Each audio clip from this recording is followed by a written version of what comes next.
Let me quickly share this link. Why we are. Oh, good afternoon. How are you doing today? Oh, good afternoon. How are you doing today? How are you doing today? So, someone asked me something ago that should we pay children for chores? Yes. Now, if you are a parent with such a question, you want to just get to writing materials, like I always tell you, let's get started, because today we are going to be answering some of those questions.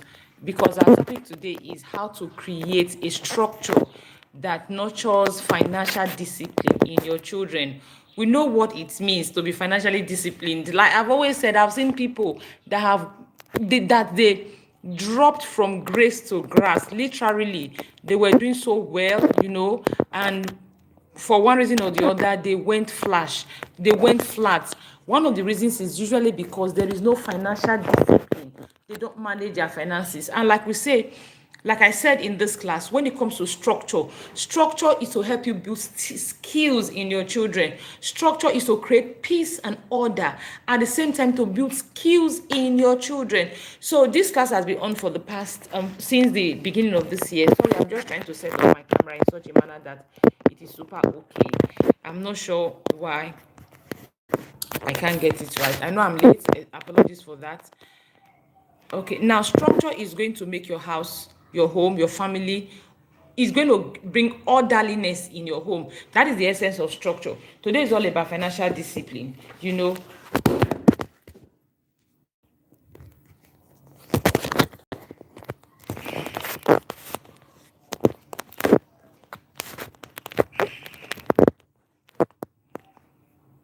Yes, I think we are good to go now.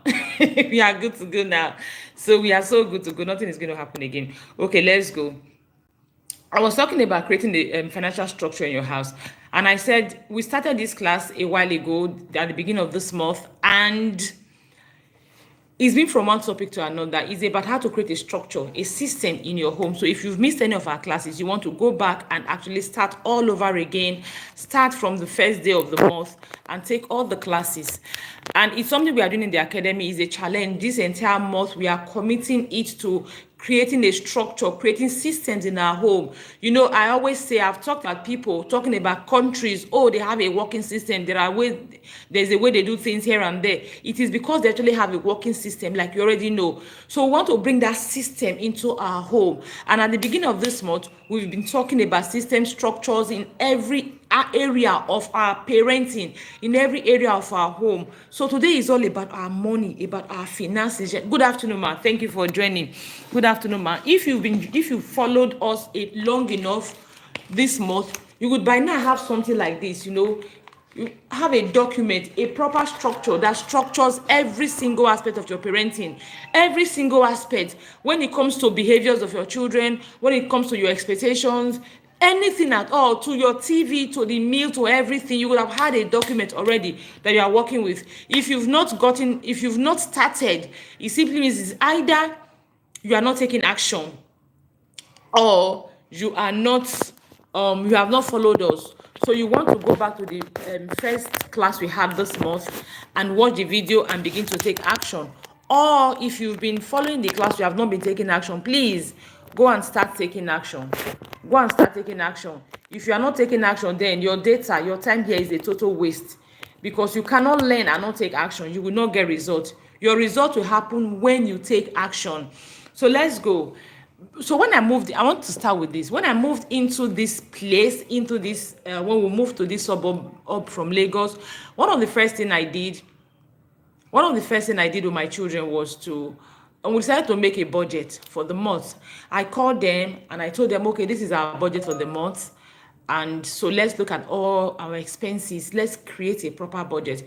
I remember then I told them, okay, go and check every single thing we need in the house, from our bathroom, our sanitary items, to the kitchen, to fueling the car every day to drop them off at school, to snacks and everything. We actually made a budget. And then I gave my son, my oldest child, some money to keep. The budget.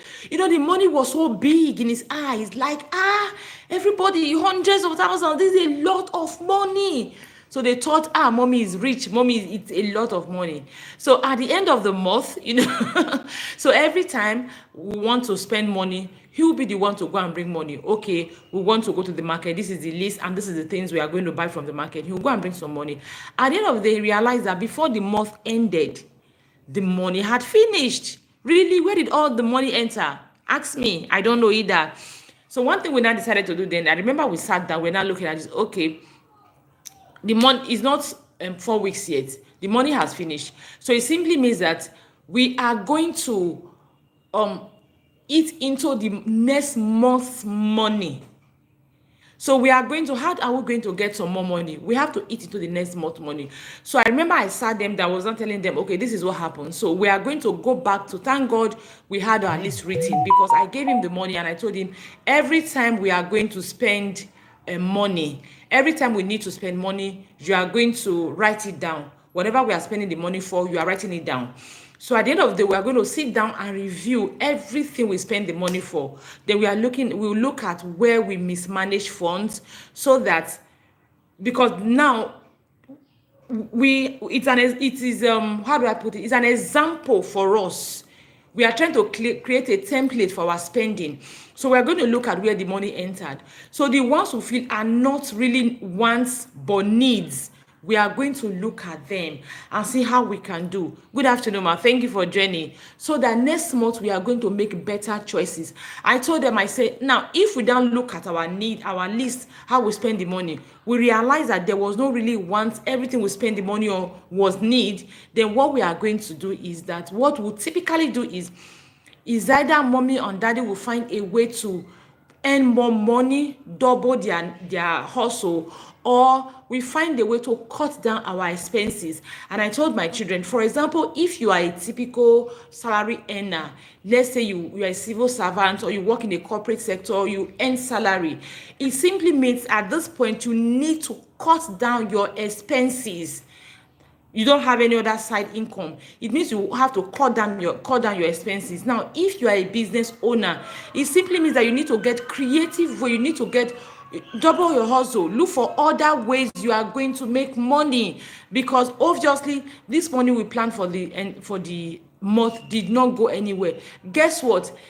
That was one way I actually taught my children. You think children don't understand, you think is a burden. No, you are actually teaching them life skills. They are understanding, so they will even reduce their demands on you. They will understand things, and then you begin to teach them that this is how, like last week in church, we're having a conversation around money.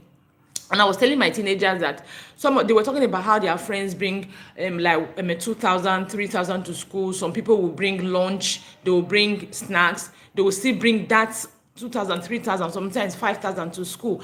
And I told them, okay, why do you think a parent will want to give the child lunch, snacks? They will still give the child that much money, and the parent will still come and carry the child. The child has water or drink, so what does the child need all that money for? And some people were like, some parents are very rich, they want their children to be balling and all of the time. I said, okay, let's carry out a simple experiment.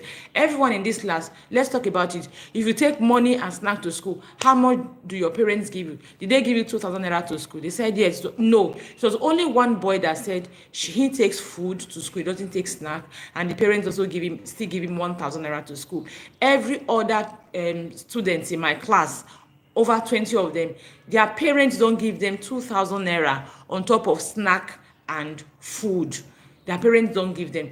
What does that tell you? So it was a teachable moment for me to tell them that, see, when you have some of your friends bring this money to school, some of them actually steal it. They don't come to tell you. They tell you their parents give the money to them. Look at everybody here. Some people here, their parents are super comfortable, Their parents can afford to give them the money. But where will your parents, what is it food you are coming to school to eat? Now, so creating a family budget, for example, was an opportunity for me to teach my children certain skills, to pass certain information to them, because out there they see a lot of things going on and they want to pick from their friends. So that was one of the things. I don't know why I've not been consistent. Really, I have not been consistent. I think I need to be super consistent with it. I'm going to go back to it now. I was telling myself yesterday also, when I was dropping a voice note in the Visionary Parents Academy, that I am going to go back to that system. At the end of the month, we are going to sit down, draw our budget, see how much we have, see where the money we have, where the money is even coming from, how much we have. And I'm going to now hand the money again to a child. That means I have to go to the bank to go and access bulk money, hand the money over to my child, and they are going to be the one dispensing the money every day when we have bills to pay. That way, your child, they are learning, they are being responsible, they are being accountable, they are learning to minimize the pressure they put on you. So let's go. Today, it's all about nurturing financial discipline in your family, creating a structure that nurtures financial discipline in your family. Apologies about how we started. It was a bit rough. My camera was a bit shaky. So apologies. And I also came late because I had a very important meeting I was attending to. So apologies about that. Now, this class is brought to you by the Visionary Parents Academy, and my name is Enimi Orebo. I'm the lead coach at the Visionary Parents Academy. Visionary Parents Academy is an academy that empowers parents with skills, knowledge to parent intentionally, to parent with a vision. We begin by creating our vision because we have a place we are going to. We have a vision, and what we want to do is to make sure we deliberately walk the path that leads to our vision. It is what we do in the academy. I guarantee you that the academy is highly impacting. The academy is vibrant. We have parents. We are just a happy family learning how to parent with purpose, learning how to parent intentionally. And arm of the academy also have we have a program coming up for preteens and teenagers, the self-led mentorship class, Easter edition. Your child will be highly empowered. Your child is going to be taken through 12 different topics, from peer pressure to sex and sexuality education to distraction management, to emotional intelligence, to self-esteem, what have you. Your child is going to be taken through those 12 topics, empowering them with skills, information evaluation skills, your child etiquette, manners, and a lot. Your child is going to learn, and at the end of the Easter holiday, your child would have been so much empowered with skills and information to be able to be better than how they were. So the free early bird ends today, 10,000 naira. From tomorrow, the class becomes 15,000 naira, and we are beginning April 15th till, is it April 15th? April 14th. Our first class is April 14th. It's going to be 2 weeks, 6 days, 3 days first week after the holiday, and 3 days after the holiday. You want to register your child in that class because it is going to be highly empowering. I guarantee you that. And if you want to join the Visionary Parents Academy, you still have till the end of this month to join. After March, we are closed for the year, till January next year. So you can join the Visionary Parents Academy now, and send us a message on how you can join. So let's go. This month in the Visionary Parents Academy, it has been how to creating your family system, your family structure. That is what we have been. And what we do is every single day, you want to create a system. So every single day, we take an aspect of a family system and we'll break it down to you in such a manner that you are able to create your own. In the academy, they have 2 extra materials that they are using. We have 3 materials actually. We have a book we are reading. Then we have 1 material that is actually for sale but free to the Visionary Parents Academy, your parenting structure guide, helping you create your structure. We also have a template for it. That template is what you will use as you are learning. You follow the guide, you use your template to create it. It has been really empowering. If you're in the academy, I know by now you have your template ready, almost done, because you're almost done. This is 26 days. If you're not in the academy and you have been following us here, then good and fine. You can also take all the information you have been learning from here and also create your own structure. Structure will help you minimize all the drama that happens in your parenting. You see all this, you're yelling, all this, you're smacking. Structure will help you minimize them a great deal, if not totally eliminate them. You see people that share results. Yes, sometimes people, I shared something on that day and someone said to me, easier said than done. No, it's not easier said than done.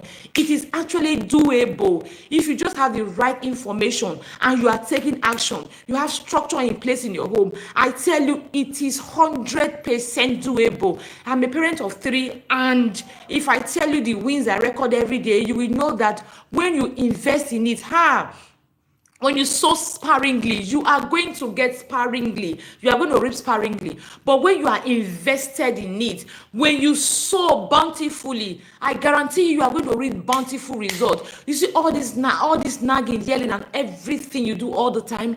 It is actually because you have not sown enough. And I tell you, structure helps you sow a great deal. Structure is you putting things in order. So please, even if you are not in the academy, you are just listening, go back to all the videos we've treated this week. Use them to create your structures. And if you have a question, feel free to ask in the comment section and you will get answers. We have coaches from the Visionary Parent Academy who are always there to answer your questions. I guarantee you they will answer your questions to your satisfaction. Okay, have I mentioned my name? My name is Enimie Orebo, and you can also look for me on all social media platforms. Facebook, Instagram, TikTok, links, and I think 4 of them. And you'll find me as Enemy Oreba. You can follow me for more parenting, empowering conversations and topics and tips and strategies. Today's topic is nurturing financial discipline in your family, creating a structure that nurtures financial discipline in your family. Now, the very first thing I want you to do is to establish clear financial principle. Now, one of the things we do in the Visionary Parent Academy is we team our month. Like this month is creating creating system and structures. So apart from us teaming our month, we also encourage parents in the academy to look at how they can also they must teach these things to their children. Now, one of the things they want to do, they also need to team their month. So if you are a parent and you are teaming your month can be, okay, my month of financial literacy for my children. This month, I'm dedicating this month to teaching my children all they need to know about money, have money sense, build money strength, and all of that. So you want to start by establishing clear financial principles. Write it down and put it somewhere. Principles such as live within your means. In this family, we live within our means. Live within your means. That's the first thing you want to do. Establish these 5 principles. Live within your means. Save before you spend. Avoid unnecessary debt. Invest for the future. Be generous but wise in your giving.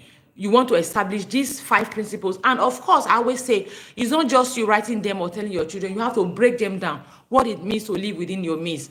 Cutting your coat according to your cloth. Live within your means. You don't be contented with what you have. Yes, while you are ambitious, while you strive to get more, but for what you have now, enjoy what you have. Live in the savory beauty of what you have. You can make the most of what you have. You can enjoy life to the fullest with what you have. Teach them that, explaining it to them. Save before spending. Always teach your children, yes, you have some money. You have to think of saving. You are saving for emergency. Save for major issues. Save for emergency. Save for issues. One time in church, I was talking to we were talking about squeeze a scam in church. And we're looking at, issues these children have with school, some difficulties and all of that, things that make school discouraging for them. And funny enough, some of the teenagers say something. They feel so uncomfortable. They feel unhappy when their parents have to struggle to pay school fees. When it's time for school fees and their parents are running helter-skelter, they feel super uncomfortable. And I said to them, I get it. However, their parents can actually plan to pay school fees without struggle. They can plan to pay school fees. School fees doesn't just happen it doesn't just happen. I said to people, do you know why when you are doing your wedding, when people say, when people die, I've had someone say that to my husband, that when they lost someone, that was when they lost someone, they were doing burial, and my husband was so helpful, so supportive. But when someone was getting married, my husband didn't help as much as he helped during the burial. Now, people always say things, when somebody dies, now you see everybody coming to support. But when somebody wants to do business or somebody wants to get married, people don't support as much. Do you know why that is? Because nobody plans for burial. No. Except these days, people are becoming intentional about all of that. For a long time, nobody plans, oh, my dad is going to die, my mom is going to die, let me start planning. Or I don't know if YouTube allows die or those such words. My mom is going to pass, my dad is going to pass, let me start saving money. Nobody plans for that. But you know you want to get married, 6 months, 1 year. People expect that you make your plans towards that. It's doable, yes, it's doable. People expect that. Now, one of the things I told the teenagers is teach your parents to plan towards school fees. School fees doesn't just happen to you one day. You have 3 months. You know that, okay, we started school in January. By April, my children are going on vacation. By April ending, they would be going back to school. So what do I want to do? You want to start planning. You want to start saving. You know, if you want to start having insurance policies for your next school fees, you want to learn how to divide your money, you know, save school fees, save your house rent, save your bills for next month. Then you want to, if you are a petty trader, you want to do what we call a job cooperative so that you can meet the next financial goal you have. So that is it. So you want to actually teach your children save before spending. Now you have gotten some money. Oh, the next year, mommy buy this for me, mommy buy this for me. Of course I'll buy for you, but hey, let's do some savings. Let's share our money. Let's save, let's invest, let's do charity, let's spend. You want to do that. You want to tell your children that avoid unnecessary debts. Like, nah, oh, mommy buy this thing, oh, there's no money with me, and tomorrow you will pay the person. When you are coming back, you pay the person. Nah. Does your life depend on that thing? Your life does not depend on that. So why should I do when my life does not depend on it? No. If my life depends on it, if your life depends on it, I can say, okay, no matter how insignificant the thing is, someone like me, nah. Except, like I said, my life depends on that thing. Except it's something else, no. So teach your children to avoid, talk about avoiding unnecessary debts. You teach them when to take loan, when they have to. You can talk about that. You can't take loan to fund lifestyle. You can't take loan to buy wants. You can't take loan to buy luxury. You can't take loan. Oh, you feel like drinking Coke. You are sitting somewhere. There's no money with you. Madam, give me Coke. I'll pay you tomorrow. You can't take loan for that. It's buying on credit. Why? Your life does not depend on it. If your life depends on it, good and fine. Oh, I'm super thirsty, I want to drink water. Even if you have the money somewhere, except you are super thirsty, you want to drink water, of course your life depends on that. You can say, oh, please give me a bottle of water. When I'm passing, I'll give you the money. But you see what your life does not depend. Now, teach your children. Oh, they are somewhere sitting, they are feeling cranky. You have toddlers, they are crying. Is your neighbor sells snacks there, they are crying. Mommy, buy biscuits for me, mommy, buy biscuits. Your life does not depend on it. I'm not buying biscuits for you on credit. No, you are not even hungry. So why should I buy biscuits for you on credit? Teach them to avoid unnecessary debt. Teach them to invest for the future. Teach them to be generous, but be wise. One of the things I teach my children is, it is foolishness for you to, okay, something like they are eating, maybe two of them as they are eating, and this one has a chicken in his food, this one has a chicken in his food, this one gobs up his chicken and telling the other one, give me from your chicken, and that one say, I don't have again. I tell my children, nah, you give to meet people's wants and people's needs. You give to honor people. There are reasons you give. You don't give because when someone has, okay, another example I give them that will be very useful here is, you go to school, someone has a cooler of food, they have their snacks, they will now say you should give them their snack to add to their own, and you take your snack, you are giving them. You are not being generous, you are being stupid. Especially when you don't have as much as they have. You will take your own and give them. You are not being generous, you are being stupid. That is not smart giving. You give them if they genuinely do not have, they need it, or they have a reason why they need. No, you just don't give them because they have asked for it. Then you are now depriving yourself. That is not you being generous. God loves a cheerful giver. Even if you are just being stupid because that person has. So teach your children to be generous but wise in their giving. That is the first thing you want to do, is to establish clear financial principles. I shared 5. I said live within your means, save before you spend, avoid unnecessary debts, invest for the future, be generous, but be wise. These are financial principles you must establish, and you can have them written down. I'm going to write my own down and put them somewhere, and always going to have my children, okay, look at these things. As you grow older in life, these are financial principles that will guide you, financial principles that should guide your financial choices. So have them written down. So now have family financial goals. For every parent, every family, you must have your financial goals. It is why you are going to budget. You budget in your family, you have financial goal. And in your budget, you carry your children along. Like I said earlier on, I started with the story of me and my children. It is not a burden. No, you are just teaching them. You're not telling them to work for the money. You are teaching them how life works practically. Your child is in life, is in the real world. So you are carrying them along in how you do your things in the real world. You are teaching them how the real world works practically. It is what you are doing. So your children are preteens and teens. You want to sit them down and teach them. If you want to, I remember there was a video that was trending one time. Was it a video or something that I witnessed on my? I don't remember, where the child toddler, and then the next thing, she just went to the said the money, dropped the money and took a snack, Nah. It was fun. I don't remember to the video or what I saw. Just took the money and took a snack. Now, what you do as a parent in that case, if the child takes the money, if the shop owner will tell the child, your money is not enough. This money cannot buy what you are taking. If it's where the money is in excess, the shop owner will put the child back, give the child the change. The child will begin to associate some things, they will understand. So next time they want to buy something, maybe they want to buy a bottle of drink, they have 500 naira. You can see a 3 years old, a 2 years old, we give the person and wait for change, because they've been able to associate a bottle of drink with 500 naira. And they've now know that each time they give you 1,000 naira, you give them change back. Small things you can use to teach your children. Okay, let's go. So as you are creating your budget in your family, carry your children along.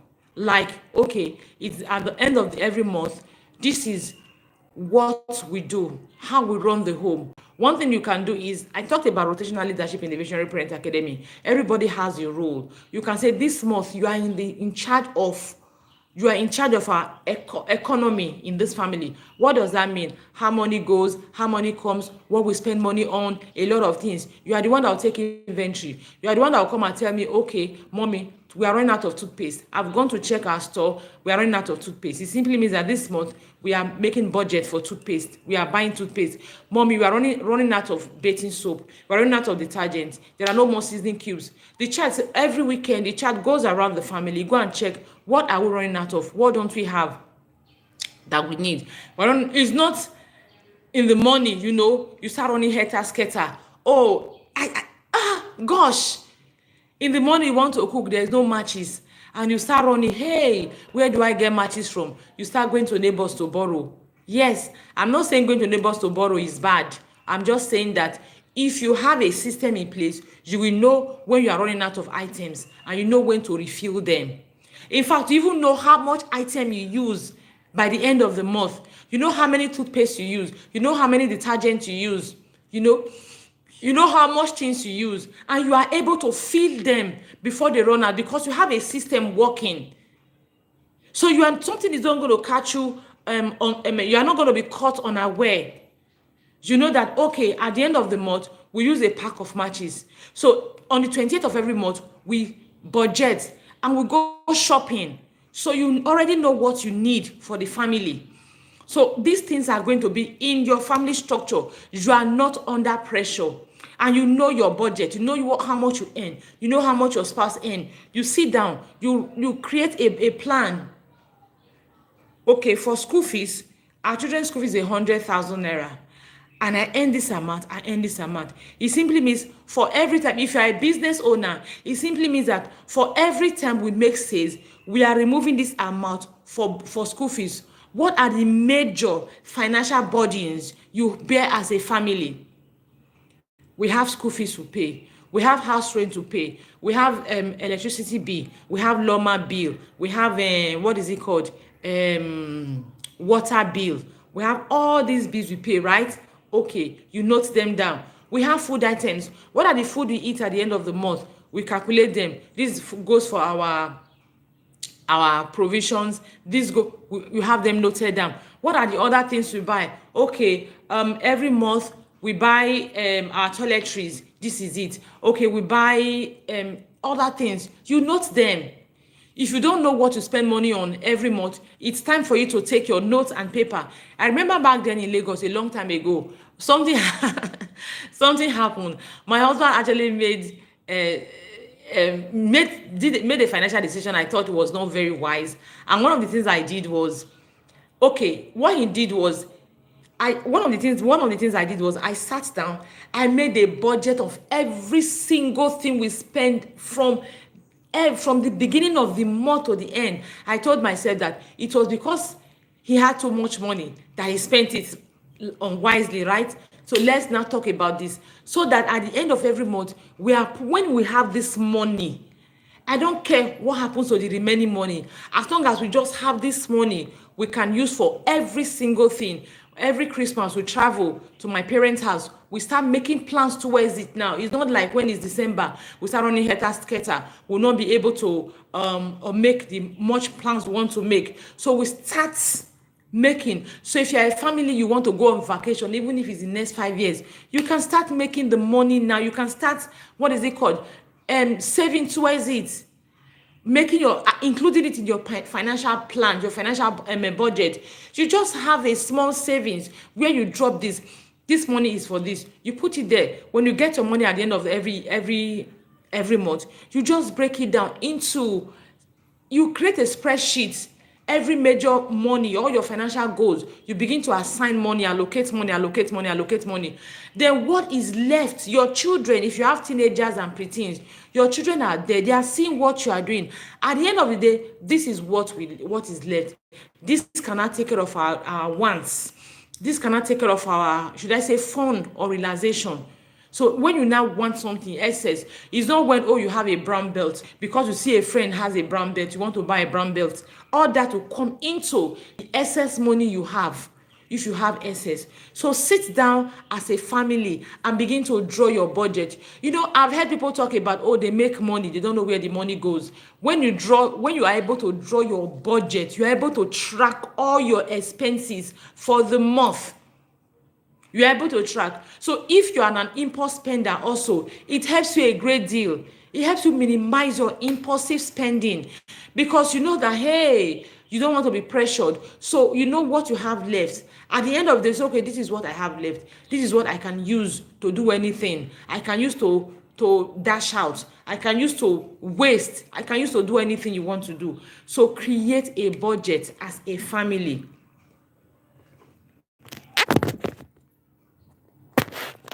Create a budget as a family.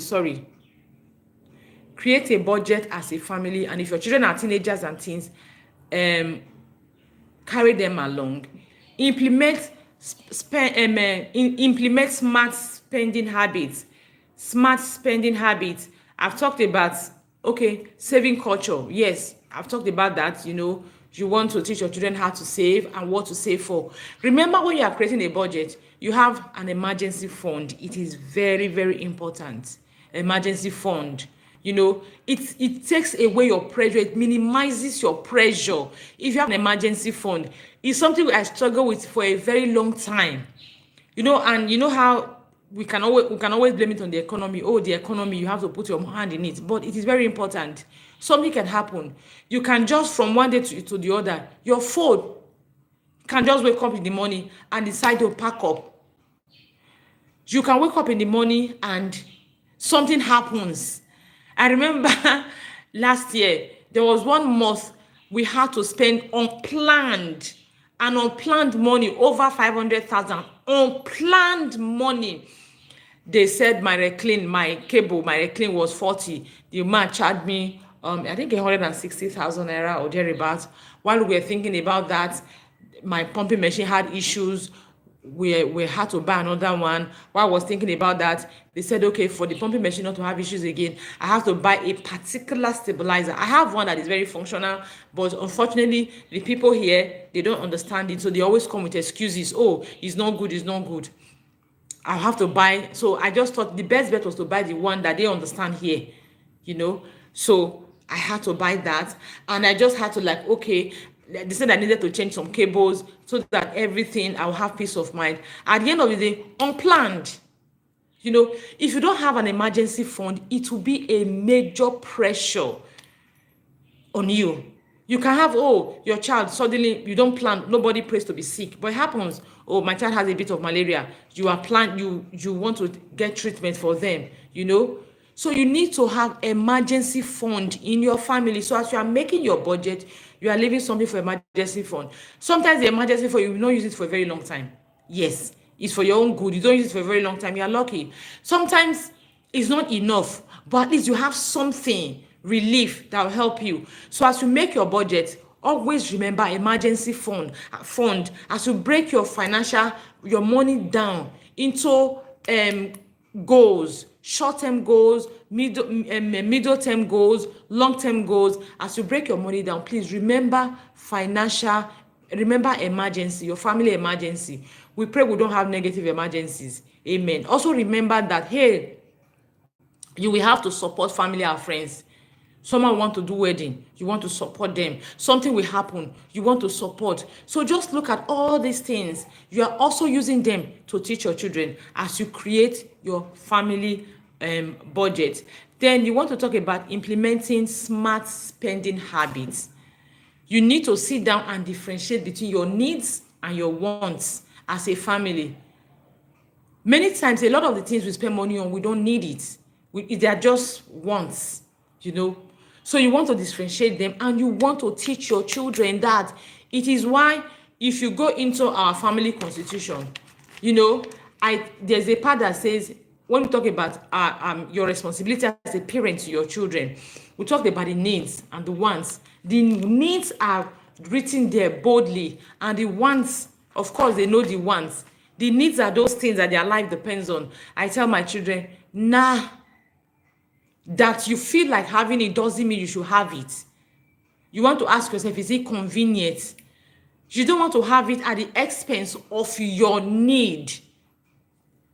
So if your need is also important, you can trade it for your wants, then it means that your need is not a need after all. So you want to differentiate between needs and wants, you know. That is why when you are shopping, for example, I encourage shopping list. Someone says, oh, it's broke people that shop. Okay, that shop with list. Broke people shop with list. I said, okay. But what I know is that shopping with a list helps you to focus on your needs. Because when you go to the market, when you don't have your shopping list, you will realize that by the time you buy, you now come back. You will forget to buy like yesterday, I went to the market. I didn't really plan to buy a lot of things. Because it was their village market, I needed to buy fruit. I actually went to buy fruit. I just got someone. I said, okay, let me buy fruits for the family. I didn't go with a list because what I had in mind was fruit. I went to the market. I spent times, if I was going to buy fruit for just like 5,000 naira, I spent times 5. What's times 5? Times 6, 7 of my plan, because I didn't have a list. So that is it. So you must learn to shop with a list. That way, as you are writing the list, you are making your budget. You are talking about your wants and your needs. You make a list to prevent impulse buying.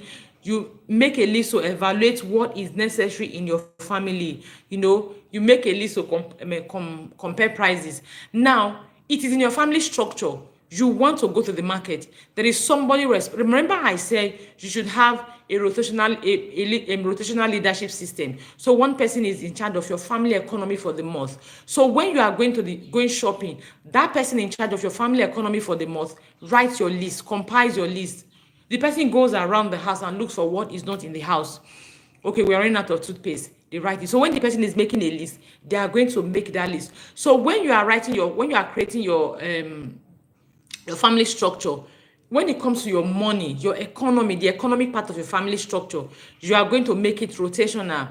If you create your structure in such a manner that, okay, you allocate tax every month, then you are going to have, okay, somebody is in charge of what we in charge of buying what we are buying this month. Another person is in charge of repairs. What needs to be repaired this month? What is the thing? Like the other day, my child in charge of repair was telling me that, mommy, we need some lights, bulbs in the house. The light in the kitchen is bad. Um we need the light in the store to see the kitchen. Nah. So, and it doesn't make it okay for us. And she was also telling me that the light in the dining is bad, and she was asking, why are all the light bulbs going bad at the same time, so so I had to tell her, okay, that's for you to find out why the light bulbs are going bad at the same time. So I told her, okay, you are going to work with your brother so that when you are drawing the list, you are going to include all that repairs, what needs to be repaired in the house. I remember there was a time our taps, some of our taps they were not stopping. You couldn't stop them. They keep running all through. We just try to minimize the leakage. So the person in charge of repairs that month noted them and was saying, okay, mommy, we need to call the plumber. That was someone in charge of repairs. So you can have someone in charge of repairs for the month. You can have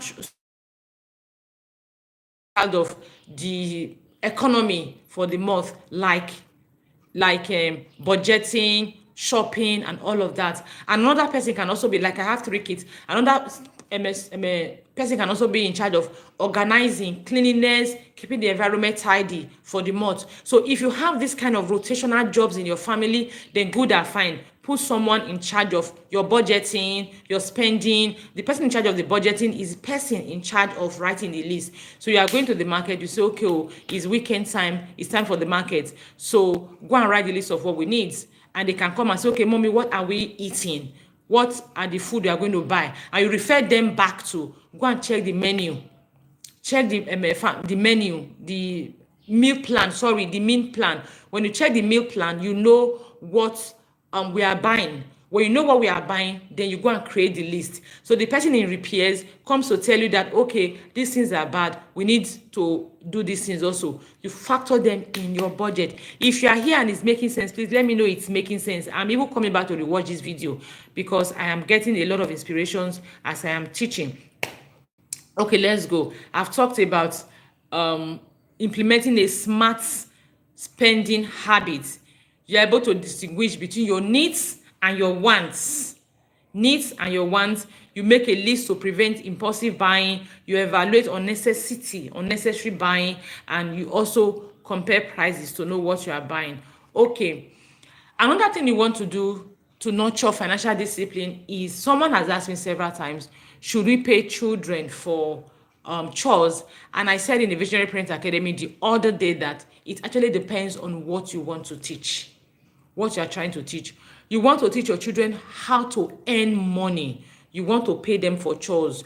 You want to teach your children how to give value, what it means. I always tell my children that, even in church, I tell them that you earn, people make a living by adding value to others. People make a living by solving problems. When you solve problem for others, you are adding value to them. That is how people make a living. And look at everyone around.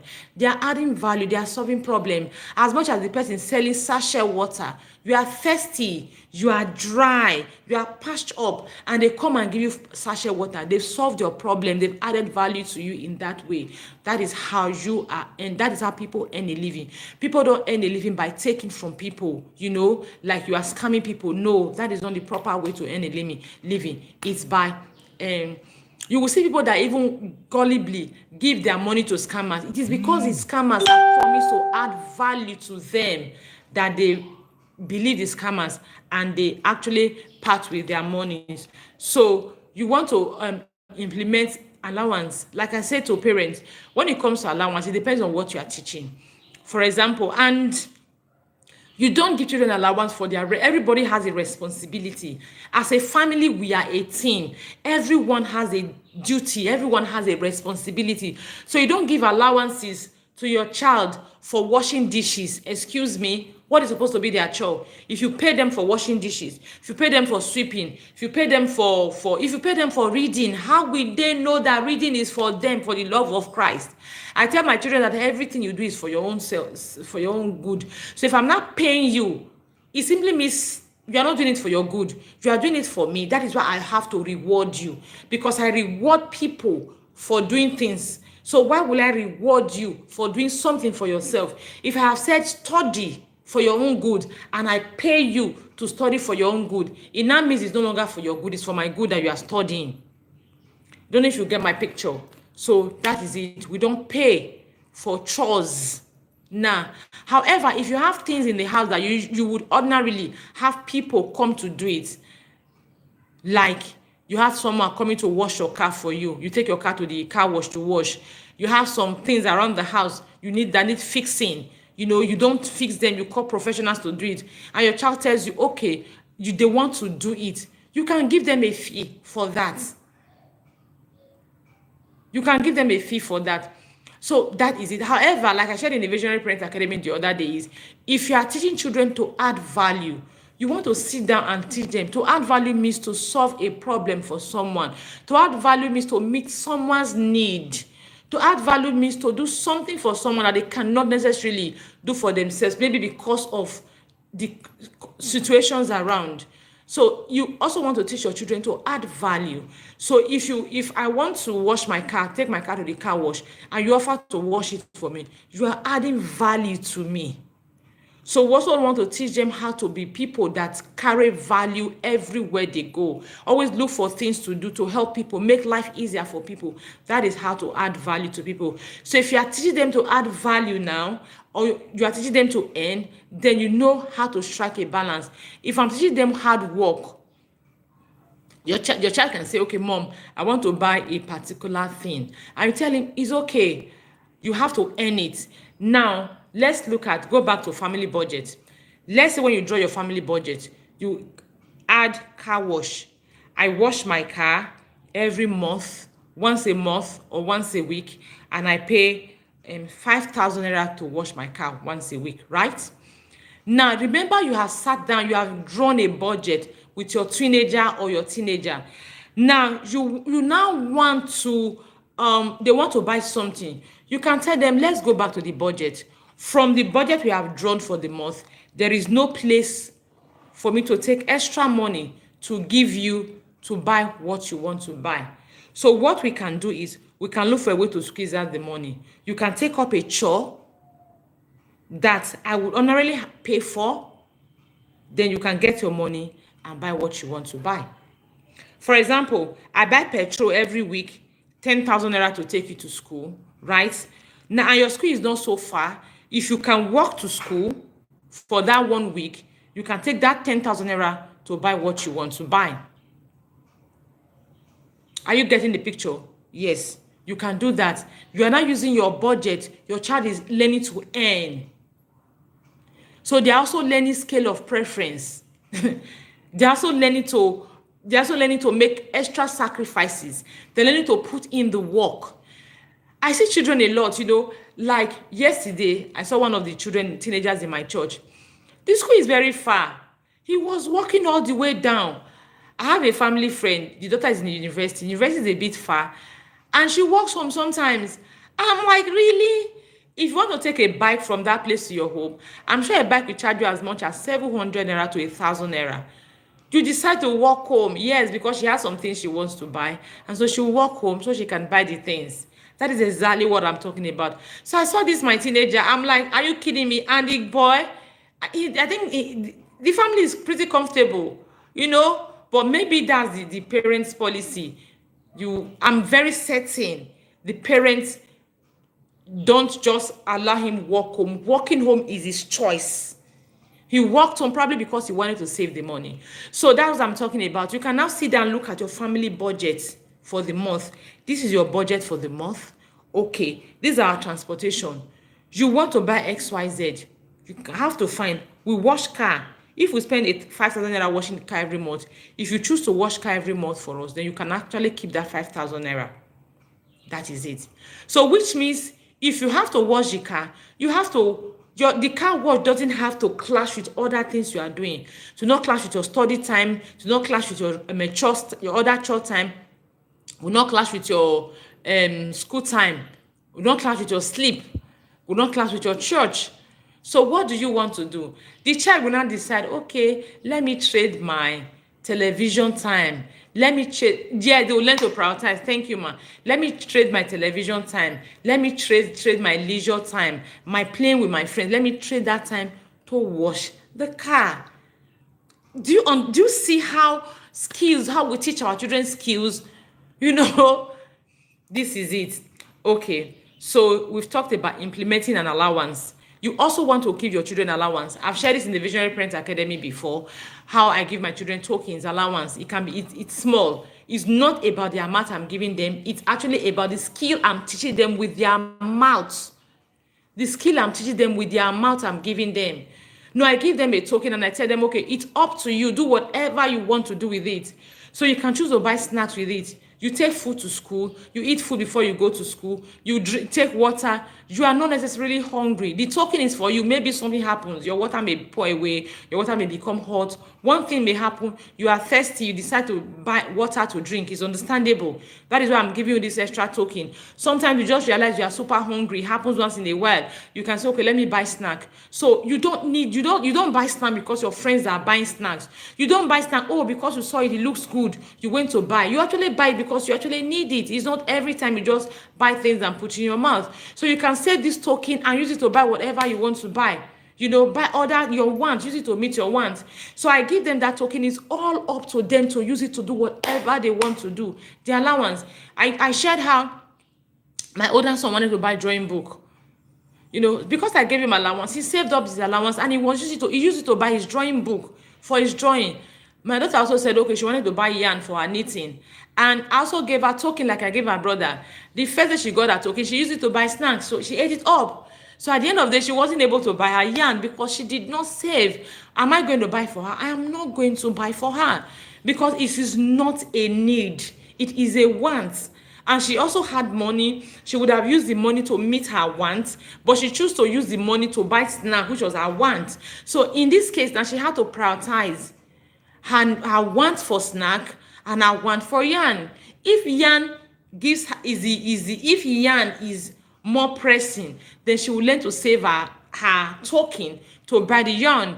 If the snack, the biscuit, is more pressing, good for her. She can choose to buy the biscuit and forfeit the snack. So you can also choose to give your children allowances, monthly allowances, weekly allowances, tokens. That way you can put it in your structure also every week. Like me, for example, when I have snacks, I bought snacks in cartons for the home. I don't give them tokens to school. But when there are no snacks in the house, I give them token, and the token is all up to them. They can choose to buy snacks with it. They can choose to do anything they like with it. That is it. So I just talked about allowances. The next one I have on my list is financial meetings. Yes, I've talked about this all through this class already. Financial meetings. Hold financial meetings with your children. At the end of every month, sit down, talk about your expenses, talk about your budget, talk about your plans, talk about everything. If you have events coming, you are saving towards, talk about it. Just learn to carry children along. See, carrying them along teaches them what is important to you. And it also helps them build their own value, what is important to them, what is important to you. For example, you're telling your children, okay, Christmas is coming and we need to get some shoes for you. However, we know that by January, we are going back to school. Christmas period, we spend extra money. It's holiday. Apart from being holiday, we have visitors all the time coming. So we are cooking times 2 of what we usually cook, which simply means it eats into our budget. So, and then at the end of the day, January comes, you go back to school, you are paying school fees. So what do we do now? Okay, let's say at the end of every term, when we close for December, we quickly pay school fees against January, so that by December, when we are spending money, we are not pressured. We don't have school fees pressure. Even if you are not paying school fees, we just know that, okay, we have school fees to pay, so we are going to keep school fees aside. No matter what we are spending, we are not spending this because we have school fees to pay. when you have this kind of conversations with your children, it helps them understand what is important. You go to school, you see parents, some children are being driven out of school. No, no. And a child that is being driven out of school, the parent is busy buying. They are busy buying. I remember one time in Lagos, there was a school I was teaching. One day I went to the school and they gave us beans. They brought beans. I don't know, one kind of beans that I wasn't very comfortable, ewa agonyo or something like that. So I was then asking, they now said that the woman, she was doing naming for her child. I think her third child, she was doing naming for her child. And that was the first day I heard that culture. I never knew that when they are doing naming, Yorubas, you are supposed to come and when a woman gives birth, you cook beans to come and announce that you are doing naming. It is with the beans you use to announce that you'll be doing naming on so and so date. Like the beans is like an invitation. Hey, I'm going to name my child in 3 days. You are invited. Is the beans. I said, wow, really? And on that day of the naming, it was because I used to teach them twice a week. On that day of the naming, I was told that the road was blocked. They blocked the road, put canopy on the road. They blocked the road to the school. The teachers, the school parents and all of that, they were diverted. They had to take a diversion to the school. And guess what? This parent was owing school fees. In fact, she had school fees, part payment from last term. And this term she was owing. So what are you teaching your child? So when you carry your child along, you're teaching them what you value. So they will also learn, because your life is a template for your children. They will either swallow it hook, line, and sinker, or they just tweak it. But however, your life is a template for your children. So yes, hold financial meetings where you review your expenses, where you make your budget for the family and all of that. The next thing you want to do is you want to use shopping as a tool. Shopping as a tool to teach your children. Give children a set of amount when shopping and let them make choices within the budget. Show them how to compare prices, look for discounts, and avoid impulse buying. Teach them about needs versus wants. I've talked about that already. The next one is you can also play financial literacy games with your children. What is it called? Monopoly. Teach them to give smart. I've talked about this. All these things will be in your family. They will be in your family structure. So you are going to sit down and structure your family. Create your economic structure, your family structure when it comes to finances. Like, what are your needs? Is in this family system, this family constitution? I think so. We have parent responsibility to children. We talked about in this parent responsibility to children. I talked about parents meeting the needs of their children and not necessarily the wants. The wants are privileges you have to earn, while the needs are no-go area. You must meet the responsibility of parents. Yeah, if you don't have the family constitution, please send a message on how you can get yours and you'll get yours. If you have the family constitution, if you have not gone through it, you are not using it seriously, please go and use it, because this is a tool that as a parent you must have. You have children's responsibility to parents and children's responsibilities in the family, children's responsibility to each other, relating to neighbors and friends, school, house chores. You have parents, dad and mom's responsibility to the family. You have it here. So you want to sit down and help your children understand needs and wants. You have to create a family structure, the budget for the month. Create it. When do you hold your financial and your money meetings, your financial meetings that is about your finances? When do you hold it? Write it. At the end of every month, every last Saturday of the month, we are holding our financial meetings, and this get a template for it. We hold our financial meetings. We are going to talk about who will become the financial head for the month, who takes care of the finances, who checks around and check how the things we are running out of, the things we need to buy, who do we report any shortage of things to. You talk about that, how to make monopoly, yes ma'am, how to make our financial plans and all of that. Who do we report it to? You talk about that. So what are the things we are buying for the month? You talk about that. What are the events coming up that we've been saving towards? Is it time for us to open our piggy banks? I didn't talk about that. You also need to teach your children how to save. One thing I have seen parents do this thing. Children are giving money. The very next thing, these children are eating, they are buying something. I have a relative one time. If you go and greet them, and you give him money, before you even give him the money, he had gone to buy something. Really? And I always wonder, the parents will just be there, relaxed, they encourage him. I always wonder, why does he need to go and buy something? Does his life depend on that thing? Is it that he is hungry?